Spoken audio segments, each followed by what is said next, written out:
পড়ছি কবি কাজী নজরুল ইসলামের লেখা লিচু চোর। বাবুদের ডাল পুকুরে, হাবুদের ডাল কুকুরে, সে কি বাস করলে তারা, বলি থাক একটু দাঁড়া।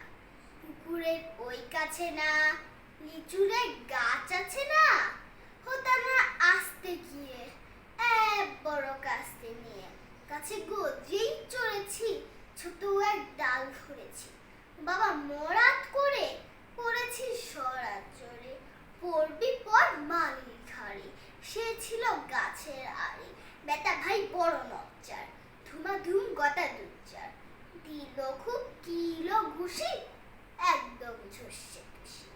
আমিও বাগিয়ে তারপর দেহ জাগিয়ে কাপড়, লাফিয়ে ডিঙ্গু দেওয়া দেখিয়ে ভেটছে শিয়াল।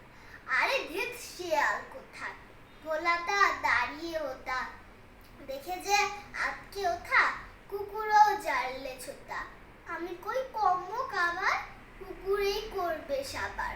বাবা গো মা গো বলে পাঁচিলের ফোকর গলে ঢুকে গিয়ে পোষদের ঘরে, যেন প্রাণ আসলো ধরে। যাবো ফের কানমলি ভাই, চুরিতে আর যদি যাই, তবে মোর নামই মিছা, কুকুরের চামড়া খিচা। সে কি ভাই যায় রে ভুলা, মানের ওই পিটুনি গুলা, কি বলিস ফের হপ্তা, তৌবা না খপ্তা। ধন্যবাদ।